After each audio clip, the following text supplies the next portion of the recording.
The Edgar Cayce Handbook for Creating Your Future by Mark Thurston and Christopher Fazel. Principle number 7. Evil is just good gone wrong. It is time for the evening news. With a mixture of curiosity and trepidation, you turn on the television. What else could have happened today in the crazy modern society? During the next half hour, you hear a few uplifting stories, but most of the program is devoted to pain, anger, and suffering. Violence, addiction, warfare, even the more covert but equally disheartening white-collar crime are described. How do you respond in this negative input? One way, of course, is to turn off the television set, not think about the news. There's something to be said for this approach, since fretting may only add negative mental energy, yours, to these ills. A constant barrage of disturbing information can easily lead to worry, fear, or despair. However, ignoring evil doesn't make it disappear. Not all negative influences are as dramatic and destructive as the bad news we receive from the media. For example, many of us must deal with such challenges in our families and businesses and our community relationships. Deceit, coercion, and greed are difficult themes in almost everyone's life, and the struggle isn't just outside ourselves. We wrestle with destructive traits inside as well. These challenges are so close to home that they won't go away just by switching off the TV. How do we handle these unavoidable encounters with negative influences? All of us deal with the dilemma almost daily. It was no different for Edgar Cayce. In February 1931, Cayce and his friends saw his lifelong dream of a hospital fall from reality to foreclosure with the stock market crash. The hospital had been an extraordinary accomplishment, a place where people were treated by physicians and nurses exactly as their individualized Cayce health readings instructed. Along with the financial collapse, personal dissension among several of the founders ended this medical novelty after just 3 years. For a while, Cayce felt that his whole life was falling apart. In November of the same year, he, along with his wife and secretary, was arrested in New York City, indicted for violating a city ordinance forbidding fortune-telling. The whole event was traumatic, and although all three were acquitted, the shock and embarrassment were severe. Worse, there were reasons to suspect that the entire incident was an act of vindictiveness by a former friend. During this period, Cayce's readings for himself warned that he was losing the will to live. If something wasn't done, he would die shortly. With this warning in mind, Cayce's friends rallied around him and chose a new initiative. They asked for and received a special series of readings on spiritual development. Even if there no longer was a Cayce hospital, they reasoned, Cayce himself possessed vast inner resources that could still be used to help many other people. The effort succeeded, and rather than conclude this incarnation, Cayce renewed his spirits and persevered. The set of readings directed especially to this group between 1931 and 1942 provided a systematic philosophy of spiritual growth. His friends had responded creatively to the discouraging negativity of 1931, and out of their efforts came material that is generally considered to be among the best Cayce ever produced. One of the most challenging perspectives suggested in those readings concerns the nature of evil. In short, Cayce proposed a radical view of negative influences, that evil is simply good gone wrong, that embedded in the worst evil is an original impulse for good. This philosophy entails a willingness to meet conditions head-on, no avoidance, no retreat, no flipping off the TV out of dismay. Evil is no illusion, it's real. However, we usually don't understand its essential nature. In one reading, the following puzzle is articulated, which is the greater reality, the love of God manifested in the Christ, or the essence of love that resides hidden in the vilest passion. A surprising answer is offered. The two realities are one and the same. Even the worst human behavior has within it disguised seed of truth and love. The reading finally concluded by stating the ungodliness was just under godliness, in other words, very near. 3 views of evil. Philosophers throughout history have struggled to reckon with evil, while continuing to believe in the essential goodness of the universe. In his book, People of the Lie, psychiatrist M. Scott Peck divides the different ways of looking at evil into 3 categories, each of which has its own contingent of believers. One way to deal with evil is to deny its reality. Through metaphysical sleight of hand, evil is dismissed as a figment of the human imagination.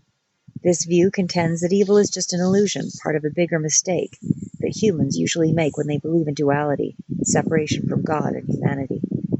According to this philosophy, evil is simply an aspect of what the Hindus call Maya, the complex world revealed to us by our senses, which conceals the deeper unity of all life. Those who deny the reality of evil may try to overcome it by detaching themselves from the material world altogether. They may try to rise above all desires or fears that are part of the physical life and strive for a level of consciousness that transcends the duality of good and evil. Their objective is nirvana, an inner state of blissful oneness. Peck cites Christian Science and the New Age material, A Course in Miracles, as modern Western expressions of this theory. In the Middle Eastern land of Persia, there emerged a counterview, a second philosophy, that the entire universe is locked in violent combat between the two opposing forces of good and evil. Peck labels this perspective diabolical dualism. The first to articulate this approach was the mysterious prophet Zarathustra, or Zoroaster to the Greeks. Exactly when he lived is not certain, but by the 6th century BC, his philosophy had been thoroughly absorbed into the Persian religion. Whereas the first perspective on evil might encourage a person to withdraw into a special state of consciousness, the second, embodied in Zoroaster's ideas, calls for action. Each person is duty-bound to combat evil, wherever it's found, and the battle may be waged anywhere, against an enemy nation, another person, or even within oneself. The devil is loose and must be vanquished. Diabolical dualism, with its insistence on an independent, powerful force called evil, is expressed in many modern doctrines. Fundamentalism in the Christian and Muslim worlds, for example, Peck himself admits to favoring his position, which can motivate believers to work tirelessly against such evils as poverty, ignorance, and oppression. However, the same spirit can be seen at work in the horrible deeds of the Spanish Inquisition or the McCarthy hearings of the 1950s. Ironically, this same fight for the right, zealotry, can have results directly opposite to those intended, creating more fervor and compassion toward what is being opposed. A third view of evil, defined by Peck as integrative dualism, most closely resembles Cayce's perspective and takes a middle ground between the other two. Evil is real, this philosophy asserts, but is part of something bigger, integrated with goodness in such a way that spiritual growth is possible. In this manner, so-called evil can actually be a blessing to the seeker by making available a series of distinct moral choices with which to exercise one's free will. The Jewish philosopher Martin Buber illustrated this school of thought with an analogy about making or baking bread. Evil is like the yeast in dough, he said. When we deal with it properly using a loving will, it can create an expansion of the soul. We are called to do something about evil, to transform it. In the language of the Cayce readings, the transformation of evil begins with finding the essence of its goodness. The integrative view of evil combines elements from the other two models. Sometimes we must stand up against evil, confront it directly. Then again, the individual human mind plays a large role in what we see as evil. We must recognize clearly the evil within ourselves before we can see it objectively in the outside world. Cayce taught this time and again to those who came for readings and claimed that they were beset by hindering evil forces. All that you can know of evil, he reminded them, must first be met within yourself. The parable of the axe and the tree. Rudolf Steiner was a contemporary of Edgar Cayce, born in Austria in 1861. Steiner became one of the most influential spiritual teachers of the early 20th century and made tremendous contributions to society in terms of his spiritual approach to medicine, agriculture, the arts, and education. Steiner demonstrated the use of art, music, and drama in the awakening of the soul. Just before World War I, Steiner wrote, directed, and produced 4 extraordinary plays about spiritual development. In one of these mystery dramas, he addressed the question of evil with an instructive parable. There was once a man who was troubled with the question of evil. Everything came from God, he reasoned, and since God must only be good, where did the evil come from? The man struggled long and hard with the question, but was unable to discover the answer. One day he heard a conversation between an axe and a tree. The axe was boasting to the tree, "I can cut you down, but you have no such power over me." To this haughty axe, the tree answered, "A year ago a man came to me and cut from my body a wooden branch which now makes your handle. So you see, your very ability to cut me down derives from the power I have given you." When the man heard this conversation, he was struck with an insight about how evil is rooted in good. In this little fable, Steiner clearly articulated his view on the question of evil, one that is consistent with Cayce's. Evil is real, not merely an illusion. However, its very energy is rooted in the good one, creative force, God. Therefore, it's impossible to destroy evil, to conquer it. One must transform it. The first step in the transformational process is to see the kernel of goodness from which it springs. How to see the essential goodness within a fault. Looking for a nucleus of good within something bad may seem like an unrealistic challenge. Instead of trying to see essential goodness in a heinous crime, try a more modest effort. Suppose you perceive a fault in your friend. For example, he talks too much. Every time you're in a conversation with him, you find you have to cut him off, or he'll continue to bend your ear forever. Using the integrated dualism model, how can you deal with this annoying behavior?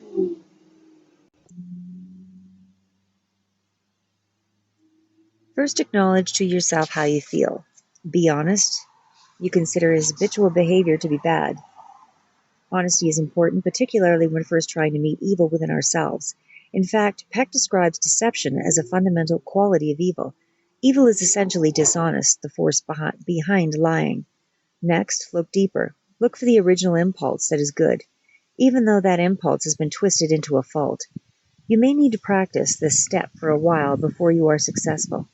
Begin with speculation. What might be the essence of goodness in your garrulous, annoying friend? His habit of talking excessively may be rooted in a desire to have friends, and it's admirable to desire friendship.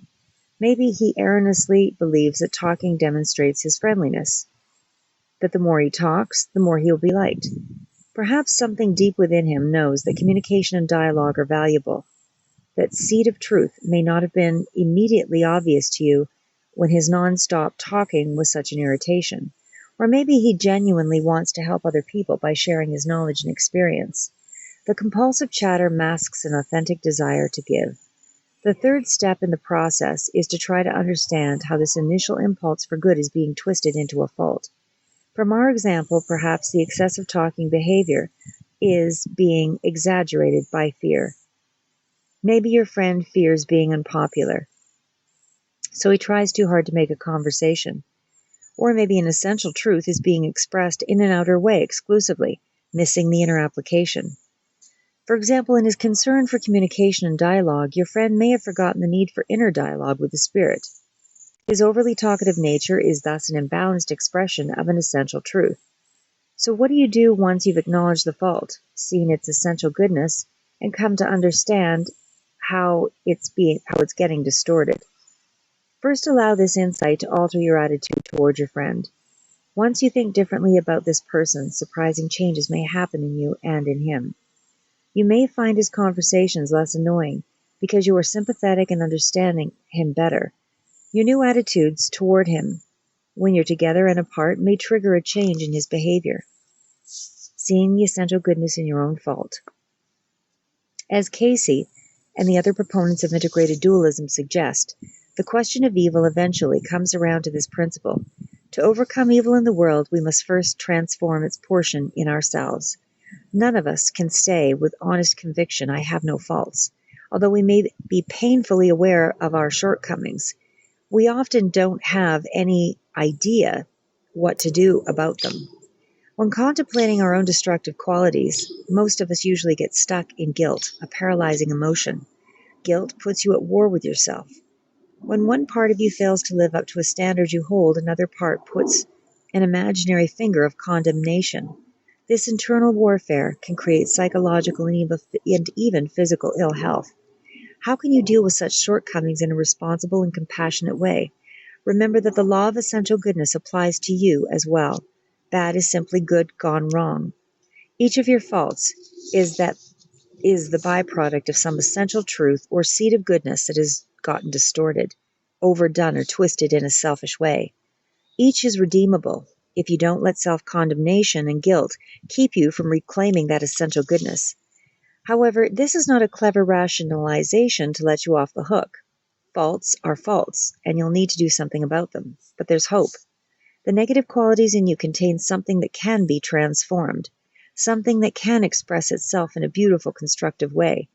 The following short illustrates how a young career woman was able to see through one of her faults and find again the original strength from which it grew. One year she received an astrology book for her birthday. As many people might do, she opened it first to the general description of her own sun sign. She was a Virgo, born in September.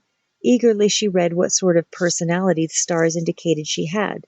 However, after reading the synopsis, she felt very disappointed. Virgos seem to be rather unpleasant people, finicky and very critical of others. The book even included a humorous Virgo prayer that read, "Lord, please make us perfect and don't mess it up like you did the last time." Although she appreciated the humor in this prayer, she began to think of times when she had been very critical. These memories led her to further recollections, and soon she was convinced that her personality fault was rooted mainly in criticism. At first, this realization depressed her. Any time she had a thought of or observation that even suggested a criticism, she would reprimand herself for being so judgmental. Finally, she voiced her distress to her husband. In tears, she revealed to him the negative thoughts that she had been plagued with. Rather absent-mindedly, her husband said, "Honey, you just care enough to want things to be done right.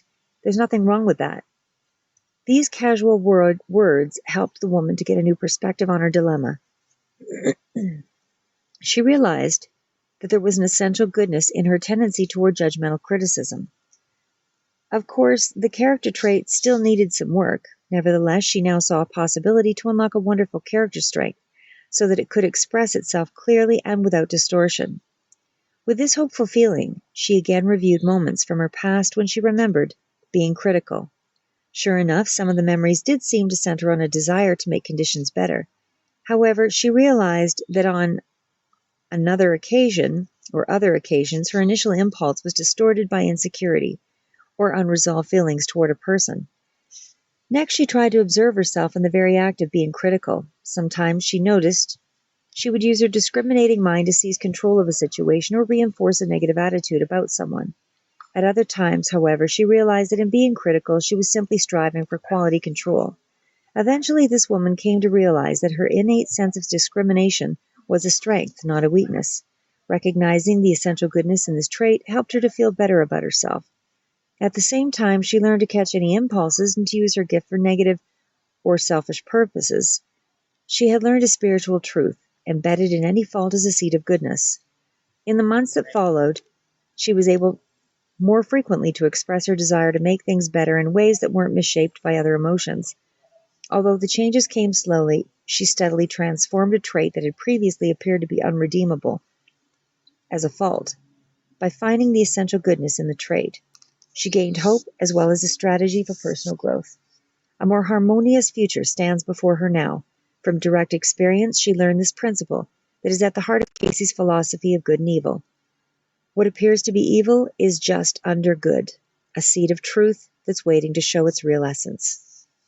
Exercise. The aim of this exercise is to start redeeming one of your own personality traits, a characteristic that you recognize and usually label as a fault. By looking for the essence of good that resides within bad, you won't be trying to condone or excuse a shortcoming. Instead, you'll be transforming a part of yourself. Honestly examine your own personality and choose one trait that you consider a weakness or a fault. Spend some time reflecting on how this fault may contain a seed of goodness.